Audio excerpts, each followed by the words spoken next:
নমস্কার বন্ধুরা, আমি প্রতিমা মণ্ডল এপি লাইফস্টাইল থেকে তোমাদের জানাচ্ছি অনেক অনেক স্বাগত, অনেক অনেক ভালোবাসা। আজকে আমি বানাচ্ছি এগ বিরিয়ানি। তার জন্য নিয়ে নিলাম আদার কুচো, রসুন, কাঁচা লঙ্কা, নিয়ে নিলাম 1 চামচ মতো মৌরি, 1 চামচ মতো পোস্ত এবং নিয়ে নিলাম 1 চামচ মতো ধনিয়া পাউডার। ধনিয়া পাউডার না থাকলে গোটা ধনিয়া এর সাথে পেস্ট করা যেতে পারে। তো এবারে নিয়ে নিলাম কয়েকটা এলাচ, লবঙ্গ, দারচিনি। তো যাই হোক বন্ধুরা, এখানে একটা মশলা পেস্ট করে নিলাম। এবারে পেস্ট মশলাটার মধ্যে নিয়ে নিলাম লঙ্কার গুঁড়ো, অল্প পরিমাণ হলুদ। তো মশলাটা এখন আমি রেডি করে রাখলাম। এদিকে একটা বাটি নিয়ে নিলাম, বাটিটার মধ্যে নিয়ে নিলাম কেশর। কেশরের পরিমাণটা আমার একটু কম রয়েছে বাড়িতে, তো যেটুকু আছে সেটুকুই আমি একটু গরম জল দিয়ে দিলাম ভাতের হাঁড়ি থেকে তুলে, আর তার সাথে দিয়ে দিলাম গুঁড়ো দুধ। এখানে লিকুইড দুধ থাকলে লিকুইড দুধ গরম করেও কেশরটা ভিজিয়ে নেওয়া যেতে পারে। তো যাই হোক, তোমাদের তো বলাই হয়নি, আমি ভাতটা বসিয়েছিলাম বন্ধুরা। কিছুটা পরিমাণ সাদা তেল এবং দারচিনি, তার সাথে দিয়েছিলাম কিছুটা পুদিনা পাতা দিয়ে আমি ভাতটা সিদ্ধ করে নিচ্ছি এবং পরিমাণ মতো লবণ। এদিকে তোমরা দেখলে কুকারের মধ্যে বিরিয়ানির আলুটা হলুদ দিয়ে সিদ্ধ করতে দিলাম। একটাই সিটি দেবো কুকারে। তার মধ্যে আমি 4টে ডিম সিদ্ধ করে নিয়েছি, এখানে ডিমটা একটু ছাড়িয়ে নিচ্ছি। তো এদিকে আমার ভাতটা রেডি হয়ে গেছে বন্ধুরা। তো ভাতটা এখন ফ্যানটা ঝেড়ে নেব। তো একটা কড়া বসিয়ে দিলাম এবং এর মধ্যে একটা রোস্টেড মশলা তৈরি করব। এখানে রয়েছে এলাচ, দারচিনি, লবঙ্গ, জায়ফল, জয়িত্রী, সাজিরা, শাহগোল এবং কয়েকটা গোলমরিচ। তো এই হচ্ছে আমার রোস্টেড মশলাটা বিরিয়ানির। তো এটা সামান্য কিছুটা নেড়ে নেবো, খুব বেশি কিন্তু এটা পুড়ে গেলে হবে না, তো হালকাভাবেই একটু নেড়ে নেবো। আর গ্যাসের ফ্লেমটা একটু কম রাখতে হবে যাতে করে এটা সুন্দরভাবে হয়ে যায়, অথচ যেন পুড়ে না যায়। তো হয়ে গেল আমার রোস্টেড মশলাটা। এটা একটা হামানদিস্তার মধ্যে রেখে দেব। তো মশলাটা যখন প্রয়োজন হবে সেই সময় গুঁড়ো করে আমি এটা দিয়ে দেব। তো এবারে কড়ার মধ্যে দিয়ে দিলাম সাদা তেল পরিমাণ মতো, আর দিয়ে দিলাম 1 চামচের মতো গাওয়া ঘি। ঘিয়ের পরিমাণটা কম দিতে চাইছি তাই ঘিটা কম দিলাম। তোমরা চাইলে ঘি দিয়েই শুধু বানাতে পারো, সাদা তেল ইউজ নাও করতে পারো। তো তারপর কিছুটা পেঁয়াজের বেরেস্তা ভেজে নিলাম।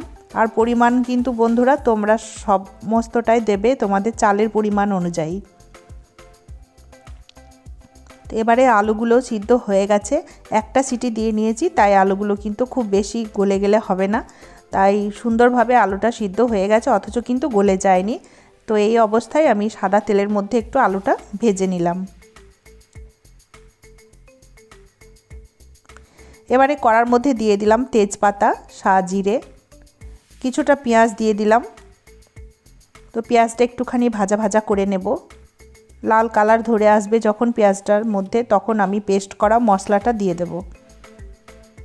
তো মশলাটা দিয়ে কিছুক্ষণ কষিয়ে নেব। আর এই মশলাটা থেকে বন্ধুরা এত অপূর্ব একটা সেন্ট বেরোয়, তোমরা যদি নিজেরা বানিয়ে একবার দেখতে পারো। বিরিয়ানি মশলা আমরা যেটা বাজার চলতি কিনে থাকি তার থেকে লাখো গুণে এই মশলাটা টেস্ট অনেক বেশি হয় এবং খেতে কিন্তু দুর্দান্ত হয়। তো তোমরা বাড়িতে অবশ্যই করে একবার বানিয়ে দেখতে পারো। এর আগেও আমি এই বিরিয়ানির ভিডিও তোমাদের সাথে শেয়ার করেছি, অনেক অনেক পুরনো ভিডিও। তোমরা হয়তো অনেকে দেখেছো, আবার যারা নতুন বন্ধু আছো তারা হয়তো দেখোনি, তাই তোমাদের সাথে একটু শেয়ার করলাম। হয়তো তোমরা অনেকেই অনেক রকমভাবে বানিয়ে থাকো, তো আমি একটু এইভাবেই বানিয়ে থাকি, কিছুটা সাউথ ইন্ডিয়ান স্টাইলেই বানিয়ে থাকি। তো তারপর দিয়ে দিলাম একটুখানি টক দই এর মধ্যে। আর আমি কিন্তু বিরিয়ানির মধ্যে কোনো গোলাপ জল বা কেওড়া জল, মিঠা আতর কোনো কিছু ব্যবহার করব না। তো তারপর মশলাটা কষানো হয়ে গেলে এর মধ্যে দিয়ে দিলাম কিছুটা পুদিনা পাতা এবং কিছুটা ধনিয়া পাতা। তো সেটা দিয়ে সামান্য একটু নাড়াচাড়া করেই আমি এটা রেডি হয়ে গেল।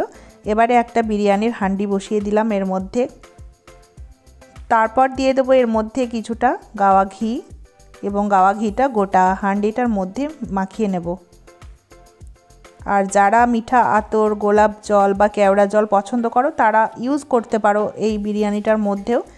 আমি যেহেতু খুব একটা পছন্দ করি না তাই দিলাম না। তবে গোলাপ জল, কেওড়া জল এবং মিঠা আতর ছাড়াও কিন্তু এই বিরিয়ানিটা খেতে অপূর্ব হয়। আর একবার এই বিরিয়ানিটা বানিয়ে খেলে বারবার মন চাইবে এই বিরিয়ানিটাই বানিয়ে খেতে।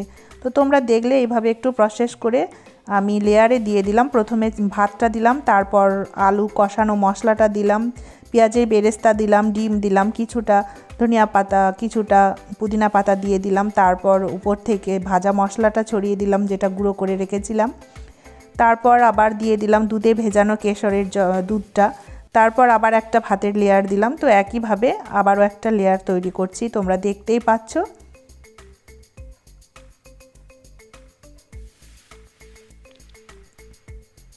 তো এই যে বন্ধুরা, এইভাবে কিন্তু আমার পরপর হয়ে গেল।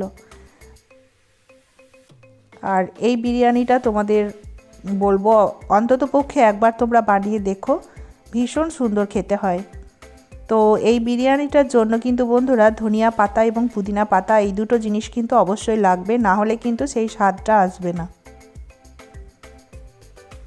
তো যাই হোক, আমার কিন্তু একদম কমপ্লিট হয়ে গেল। এবারে আমি এটাকে 10 মিনিট থেকে 12 মিনিটের মতো দমে রেখে দেব।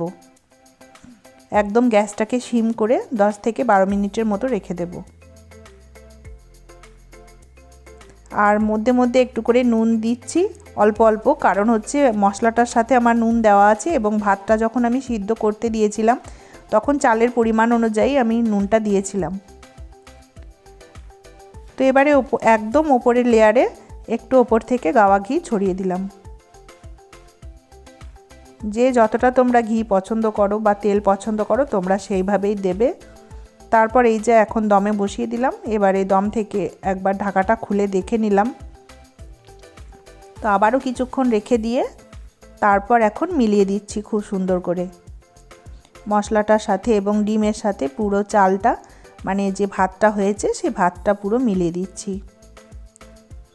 তো ভীষণ সুস্বাদু এবং দুর্দান্ত স্বাদের একটা বিরিয়ানি, খেতে অপূর্ব হয়েছিল বন্ধুরা। আর এইদিকে আমার বিরিয়ানি একদম রেডি হয়ে গেছে, সাথে হয়েছে চিকেন কষা। তো এই ছিল আজকের ভিডিও। তোমাদের কেমন লেগেছে বিরিয়ানি রেসিপিটা অবশ্যই কিন্তু জানিও। আর ভালো লাগলে একটা লাইক করো। যারা নতুন বন্ধু আছো চ্যানেলটিকে সাবস্ক্রাইব করে পাশে থাকার অনুরোধ রইল। সকলেই খুব ভালো থেকো, সুস্থ থেকো, সাবধানে থেকো।